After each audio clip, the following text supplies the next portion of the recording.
Apakah ada dalil menunjukkan kedudukan mertua dibandingkan kedua orang tua? Apa tips memberikan bakti kepada orang tua dan mertua? Sama saja, ya.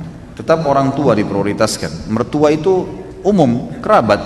Kita berbuat baik karena punya hubungan kerabat dengan pasangan hidup kita. Jadi berbeda, tidak seperti kedudukan kedua orang tua.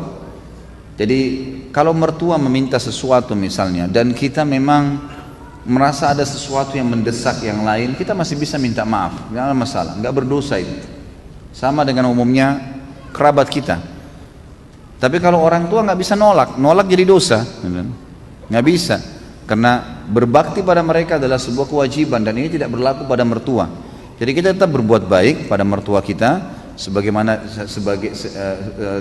posisi dia sebagai orang tua pasangan kita, tapi dia tidak sama sekali mencapai derajat kedua orang tua. Juga saya ingin titik beratkan di sini teman-teman sekalian, bagi laki-laki kewajiban bakti dengan orang tua nomor 1 sampai dia meninggal dan orang tuanya juga meninggal, gitu kan? Artinya kalau orang tuanya meninggal lebih dulu tetap dia wajib bakti.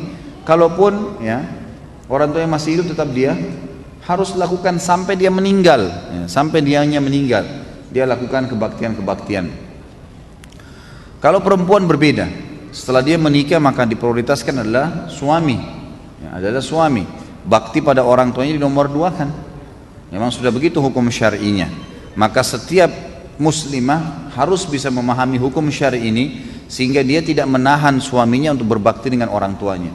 Dan harus pahamin teman-teman sekalian, cemburu itu harus pada hal yang berbau pelanggaran agama saja.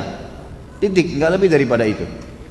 Jadi tidak benar kalau seorang wanita cemburu dengan mertua perempuannya, cemburu dengan iparnya, saudari daripada suaminya, itu nggak boleh. Pada tantenya suaminya, ya itu bukan tempatnya untuk cemburu di situ. Atau kadang-kadang yang cemburu dengan anaknya sendiri, ini nggak boleh. Jadi dia harus prioritaskan, ya, dia harus bagaimana mendukung agar suaminya tetap berbakti pada orang tuanya. Begitu pula dengan suami, kata para ulama, mestinya dia bisa memberikan peluang kepada istrinya untuk tetap berbakti walaupun dia boleh memprioritaskan dirinya. Dia masih, misalnya istrinya pamit mau kunjungi orang tuanya, dilayanilah, diberikanlah kesempatan, dibantulah semampu dia. Kalau dia punya hajat mendesak, dia boleh bahasakan, tolong selesaikan ini dulu baru kemudian kamu boleh ke orang tua kamu, itu nggak ada masalah. Tapi harus difahamin poin di sini yang sering terjadi adalah istri menjadi penyebab suaminya tidak berbakti pada orang tuanya. Bahkan ada yang tidak pernah lagi ya mengunjungi orang tuanya hanya karena istrinya selalu mendesak dia, mengatakan tidak ada waktu buat saya saja, apalagi harus ke ibumu, apalagi harus ke ayahmu dan seterusnya. Ini tidak boleh. Atau merasa cemberut, tidak senang kalau mertuanya datang. Bagaimana Ustaz? Kalau mertua saya cerewet, ya itu resiko, kan itu resiko hidup, kan itu. Layani, sabar. Kan? Dia rewel, dia bicara, ya sudah. Yang benar kita sampaikan, maaf tapi seperti ini.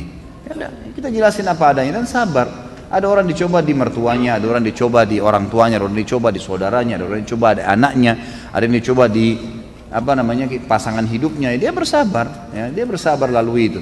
Allah SWT menilai semua dengan pahala.